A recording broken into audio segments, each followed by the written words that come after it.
సామెతల గ్రంథం 24వ అధ్యాయం 10వ వాక్యములో ఒక మాట చూడు తల్లి. శ్రమ దినమును నీవు కృంగిన ఎడల చేతగాని వాడవగుదువు అన్నాడు. అంటే దాని అర్థం ఏంటో భయమే. హల్లెలూయా. రెండు చేతులు చెప్పగలరా?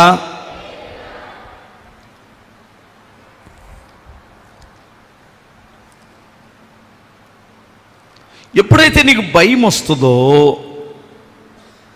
జీవితాన్ని గురించి ఒక గురి ఉండదు నీ దగ్గర. గుర్తుపెట్టుకో, ఒక దర్శనం ఉండదు.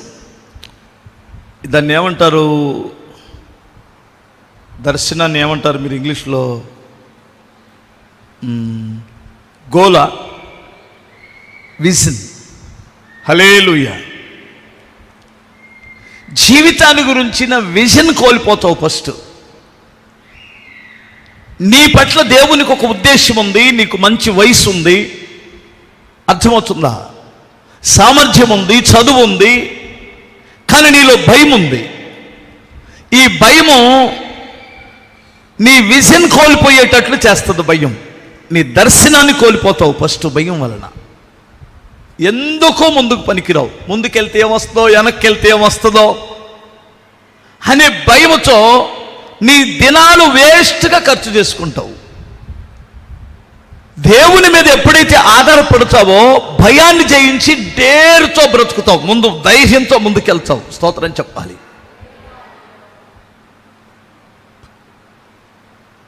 300 మంది, లక్షల మంది సైన్యాన్ని జయించి విజయోత్సవాలతో ఇంటికి తిరిగి వచ్చారు. ఈ బెన్యామీను గోత్రికులందరికీ ఇలాంటి ఘనత వచ్చిందని ఈ బెన్యామీను గోత్రికుల్లో కొందరు పనికి మాలినటువంటి వారందరికీ అసూయ వచ్చి, కోపం వచ్చి గిద్యోను మీదకి గొడవకొచ్చారు. గొడవకొస్తే ఏమయ్యా, మాకు కూడా చెప్పొచ్చు కదా, మేము కూడా ఎరగదీసే వాళ్ళం కదా, మేము కూడా యుద్ధం చేసేవాళ్ళం కదా, నువ్వు ఒక్కడివే 300 మంది తీసుకొని పెద్ద హీరో అవుతావా అని గొడవకొచ్చారు. అప్పుడు ఈయన ఏమన్నాడంటే, ఒరే పిచ్చోడా, మేము ఎక్కడ చేసాం యుద్ధం? మేము కత్తి పట్టలేదు, ఈటి పట్టలేదు. మేము దేవుని మీద విశ్వాసం ఉంచాం, దేవుని మీద ఆనుకున్నాం, ఆయనే చేశాడు. కానీ నేను పిలిచినప్పుడు 32,000 మంది వచ్చారు. 32,000 మంది నాతో వచ్చారు. ఒరే, మీరు ఎవడైనా భయపడితే మీరు ఇంటికి వెళ్ళండి అని దేవుడు చెప్పమన్నాడు. నేను చెప్పాను. భయపడి 22,000 మంది వెళ్ళిపోయారు. 32,000 మందిలో 22,000 మంది భయపడి ఇంటికి వెళ్ళిపోయారు. ఇది ఒక బ్యాచ్. 10,000 మంది మిగిలితే ప్రభు ఏమన్నాడంటే, వాళ్ళ మంచినీళ్ళు దాపించు, వాళ్ళల్లో ఎంతమంది వివరం కలిగినటువంటి వారు ఉన్నారో, పనిలో నిపుణత కలిగి, వివేకము కలిగి, జ్ఞానము కలిగి ఎంతమంది ఉన్నారో అలాంటి వారు నాకు సేవ చేస్తారు, అలాంటి వారు నాకు కావాలి. వీళ్ళల్లో అలా కనిపించలేదు. ఈ 10,000 మందిని మంచినీళ్ళు తాగమని వాళ్ళని వేరు చేస్తానన్నాడు. మంచినీళ్ళు ఒక బ్యాచ్ని ఒక పక్క, ఒక బ్యాచ్ని ఒక పక్క పెడితే 9,700 అంతేనా, 9,700 మంది ఒక పక్కకి వెళ్ళిపోయారు. వాళ్ళు వివరం లేని బ్యాచ్. వాళ్ళకి ధైర్యం ఉంది కానీ ఏమి లేదు, వివేకం లేని బ్యాచ్. పని చేస్తారు, మంచి వివేకం ఉండదు. మీకు అర్థమవుతుందా? మా వాళ్ళు కూడా చాలామందిని చూస్తాను నేను. హల్లెలూయా చెప్పగలరా? ఏమి లేదు. అండ్ ఫస్ట్ మీ దగ్గరికి తీసుకొచ్చేటప్పుడు, అరే ఈ వైర్ బీకురా అనాలి, స్తోత్రం చెప్పాలి. ఈ వైర్ బీకురా, ఈ కప్పులు ఉన్నాయి కదా, వాటి పేరేమంటారా? జాకులా, స్పీకర్నా, ప్లగ్. దీనికి బటన్ ఉంటుందా లాగేటప్పుడు? దీనికి ఉండదు, స్పీకర్లకు ఉంటుంది బటన్. స్పీకర్ బటన్లు చూడండి, మీ దగ్గర చేర్చుకున్నప్పుడు వాడు వివరంగా లోడా, వాడు పనికి వస్తాడు లేదా, ఇదే. వైరు మడతేసేటప్పుడు కూడా వాడు ఎదవా మంచోడా అక్కడే కనపడింది. వైరు మడతేసేటప్పుడు ఏం లేదు. బైబుల్ చదివేటప్పుడు కూడా మీకు అర్థమైంది. బైబుల్ పుస్తకం తిరగేసేటప్పుడు కూడా వీడు సరిగా పుస్తకం తిరగేస్తున్నాడా, పేపర్. మీరు గమనించండి, నీకిచ్చిన ఒక పేపరు జాగ్రత్తగా దాన్ని మడతపెట్టి జాగ్రత్తగా కాపాడుకోవడం చేతనైన వాడు వివేకవంతుడని దాన్ని బట్టి కూడా గ్రహించవచ్చు. ఒక పేపర్ ఇస్తే వాడు ఏడబడేస్తాడో తెలియదు. ఒక విలువైన పేపర్ చూడండి, కొంతమంది దగ్గర డాక్యుమెంట్స్ ఉంటాయా, ఆ డాక్యుమెంట్స్ ఒకరి దగ్గర చెక్కు చెదరదు 40 ఏళ్ళైనా, ఒక్కొక్కరి దగ్గర 34 చినుగులు పడి ఆ వెనకాల రకరకాలని అంటించి, ఎందుకంటే ఎవరం తక్కువడీడు. దానిని బట్టి మీరు మిమ్మల్ని వారు వివేకం కలిగిన వారో వివేకం లేనటువంటి వారో గమనించవచ్చు. ఒక ఆడపిల్లని తను మంచిదో సామరదో పనికి మాలిందో మీరు చూడాలంటే వాళ్ళ బాత్రూమ్ చూడండి, తెలిసిపోయింది. అంతే, కొన్ని బాత్రూమ్లు రోత పట్టి ఉంటాయి. వాళ్ళ వంటగది చూడండి, పాలన్నీ పొంగి ఉంటాయా, అది తొడవరు. సాంబారు అది పొంగిద్దా, ఆ పప్పు అంతా బడి ఉంటుందా, తొడవదు. ఎందుకంటే మహా ఎడ్డిగొడ్డు అంటే సోమరిపోద్ది. ఆమె లైఫ్లో మరల పైకి రాదు. అర్థమవుతుందా? ఎప్పుడైతే ఇల్లు శుభ్రం, ఒళ్ళు శుభ్రం ఎలా ఉంటుందో ఇల్లు శుభ్రం ఉంటే ఒళ్ళు శుభ్రం. అర్థమవుతుందా? అలాగే నీ పేపర్స్ దగ్గర నుంచి, ఈ వైర్ను మడతేసే దగ్గర నుంచి ప్రతి దానిలో ఒక మనిషిని గ్రహిస్తే అర్థమవుతుందా, అతను వివేకవంతుడా అవివేకుడా మనకు అర్థమైపోయింది. గమనించాలి, ఈ వివేకం లేనటువంటి వాడు యుద్ధానికి పనికిరాడని పక్కకు పంపించేశాడు. 300 మందితో బహుధైర్యముతో వారి దర్శనాన్ని నెరవేర్చుకొని వచ్చారు. ఈ 300 మంది గుండెలు ఎలాంటి అంటే మామూలు గుండెలు, సింహపు గుండెలు లాంటి గుండెలవి. స్తోత్రం చెప్పాలి. ఎందుకంటే వారు ఒక్కసారి మిథ్యానీయులు అన్నారనుకోండి, 1,00,000 మంది ఆ అరుపుకే మన గుండె ఆగిపోయింది. కానీ ఇక్కడ వీళ్ళు ఎంతమంది ఉన్నారు? 300 మందే ఉన్నారు. ఈ 300 మంది అంతమందిని జయించడానికి కారణం ఏమిటంటే ధైర్యం. హల్లెలూయా. అంత పెద్ద దొన్నపోతులాగా ఉన్నాడు ఆడెవడో, గొలియాతు. దావీదు ఎంతున్నాడు, వాడొక్కసారి గాండ్రించి కేక పెడితే సౌలు కూడా దెబ్బకే దూరుతున్నాడు గుడారంలోనికి. ఎవడో బయటికి రావట్లేదు. 40 రోజులు అయిపోయింది, ఎవడి యుద్ధానికి రావట్లేదు. వాడు అరుపులకు భయపడనటువంటి ఒక్క చిన్న పిల్లవాడు ఆయన ఒక్క దెబ్బకే చంపేశాడు. అంటే అతను స్థితిగతులు మారడానికి కారణం ఏమిటంటే సమస్యను ధైర్యంతో ఎదుర్కొన్నప్పుడు నీవు ఒక ఉన్నత స్థితికి ఎదగలవు. గమనించాలి, భయపడకూడదు. సమస్యను చూసి భయపడకూడదు, సాతాను చూసి భయపడకూడదు, నిందను చూసి భయపడకూడదు. అర్థమవుతుందా? నువ్వు ఎప్పుడైతే ధైర్యంగా ఉంటావో ఆ ధైర్యాన్ని బట్టి నీ దర్శనము నెరవేర్చబడుతుంది. స్తోత్రం చెప్పాలి. 2 చేతులు చెప్పగలవా? హల్లెలూయా. భయము వలన నీ గురి కోల్పోతావు, నిరుత్సాహం కూడా వచ్చింది కదా. భయపడటం వల్ల నిరుత్సాహం వచ్చేసిద్ది, నీరసం వచ్చేసిద్ది, నీ నరాల్లో బలం ఉండనట్టు అనిపిస్తుంది, కాళ్ళు పట్టుదప్పినట్టు అనిపిస్తుంది భయపడటం వలన. ఇక నా వల్ల కాదు, నేను నిరుత్సాహం మనిషిని పాడు చేస్తుంది. మీరు గమనిస్తే ఒక గురి ఉండదు, ఒక దర్శనం ఉండదు భయపడినటువంటి వాడికి. రెండోది నిరుత్సాహం, మాటలు మాట్లాడతాడు.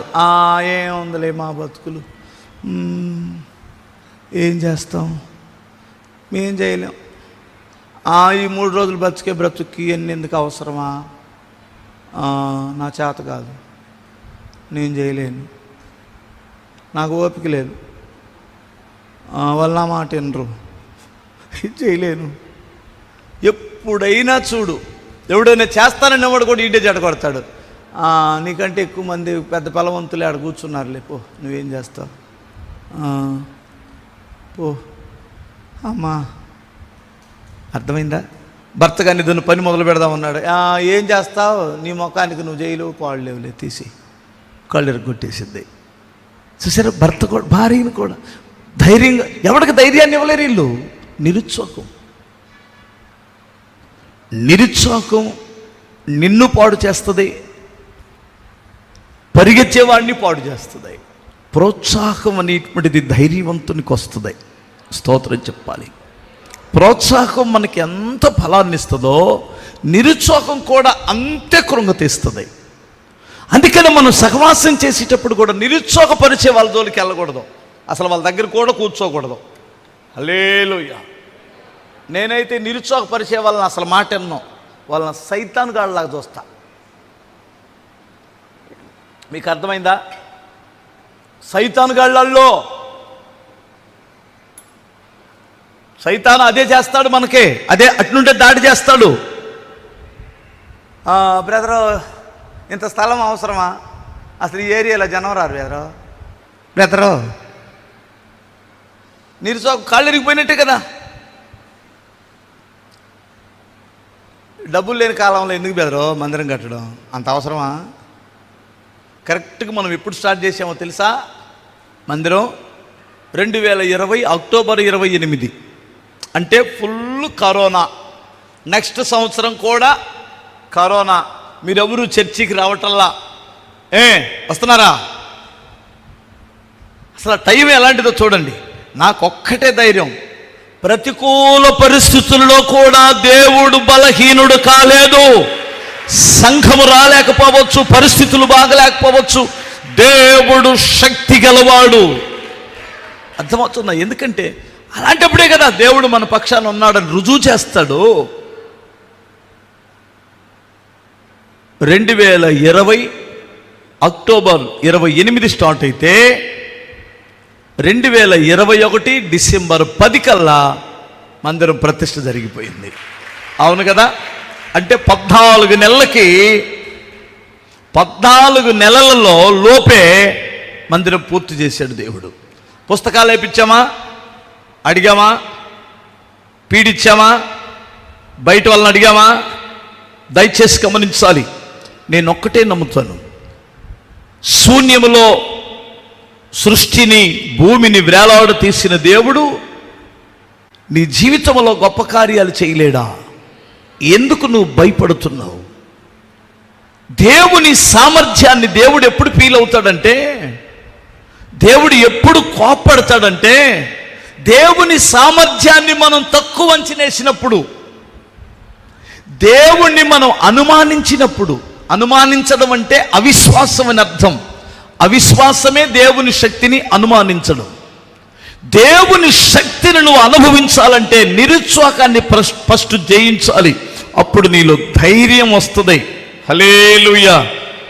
నిరుత్సాహపరిచే వారితో అస్సలు అక్కడ ఒక గంట కూడా గడపొద్దు. నువ్వు నా మాట నువ్వు చేయలేవు, నువ్వు చదవలేవు, నీకు ఉద్యోగం రాదు, రాకపోతే నెక్స్ట్ వస్తుంది కదా. ఈ వ్యాపారంలో ఇప్పుడు నష్టం వస్తుంది, జీవితకాలం అంతా వస్తుందా? మరలా పోరాడతాను. ఒక అబ్బాయి మంచి తన మీద తనకున్న నమ్మకంతో ఎగ్జామ్స్ రాశాడు. అందరు తను బాగా చదువుతాడు, మంచి మార్క్స్ తెచ్చుకుంటాడు అనుకున్నారు. కానీ అతనికి ఊహించిన దానికంటే ఘోరమైనటువంటి అంటే చాలా సబ్జెక్టులు పోయినాయి. ఆ అబ్బాయికి ఎన్నో నాకు తెలియదు. ఇప్పుడు నేను మా అమ్మా నాన్నకి ఏం చెప్పాలి, నా ఫ్రెండ్స్కి ఏం చెప్పాలి, నా స్నేహితులకి ఏం చెప్పాలి? అందరూ నా మీదకి ఒక మంచి నమ్మకం ఉంది, కానీ అదంతా పోగొట్టుకున్నాను. నేను బ్రతికొండాలా చచ్చిపోవాలా అని ఆలోచిస్తూ ఆ పెన్ను ఒకటి తీసుకొని ఒక పుస్తకం మీద ఇలా పొడుస్తూ ఆలోచిస్తున్నాడు. చీమలు అలా గోడెక్కుతున్నప్పుడు ఒక చీమ ఒక చిన్న దానికంటే 50-60 రెట్లు ఎక్కువ ఉంటుంది కదా బీపి గింజ. ఆ బీపి గింజను ఒకటి తీసుకొని అలా గోడెక్కుతుందట. సగం దూరం ఎక్కిన తర్వాత జారి కింద పడిపోయింది. అరే, జారి కింద పడిపోయింది, దీన్ని ఏం చేస్తో చూద్దాం అనుకుంటే మరలా బుర్ర దిగొచ్చి మళ్ళా దాన్ని పట్టుకొని మరలా ఎక్కుతుంది. మరలా కొంత దూరం వెళ్ళిన తర్వాత మళ్ళీ కింద జారిపోయింది. మళ్ళీ 69 సార్లు కింద పడేసిందండి. ఎన్నిసార్లు? హిందీకి చీమ నాకు అర్థం కాదు. 70వ అతి కష్టం మీద ఎక్కి గోడ మీదకి ఎక్కేసింది. గోడ ఎక్కడం కష్టం, గోడ మీద వెళ్ళిపోవడం తేలిక. ఆ అబ్బాయిలు అప్పుడు కసి పెరిగిందట. ఆఫ్టర్ ఒక చిన్న స్వల్పమైన జీవి, ఒక చిన్న కీటకం 69 సార్లు నిరుత్సాహపడకుండా చేస్తే 70వసారి అతను గెలిస్తే నేనెందుకు ప్రయత్నం చేయకూడదు? మన చుట్టూ దుర్మార్గులు చేరతారు కొన్నిసార్లు. నీ ముఖానికి నువ్వు చేస్తావా, నీ బొంద, నీకు అది లేదు, నీ ముఖం నీకు ఇది లేదు, నీ ముఖం చేసిన వరకు చాలే, నీ ముఖం చూసిన వరకు చాలే, నీ బొంద, ఇక నీ వల్ల కాదు.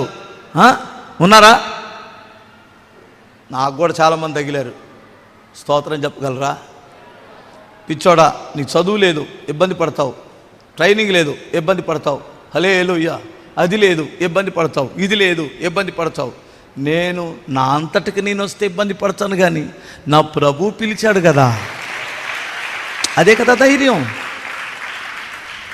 హల్లెలూయా చెప్పగలరా? దేవుని మీద ఆనుకున్నప్పుడు మనం ఎప్పుడు సిగ్గుపడం. కనుక నీ భయం నీ గురిని కోల్పోయేటట్టు చేస్తుంది. నీ భయం నీ నిరుత్సాహపరిచి చేతగాని వాడిని చేస్తుంది.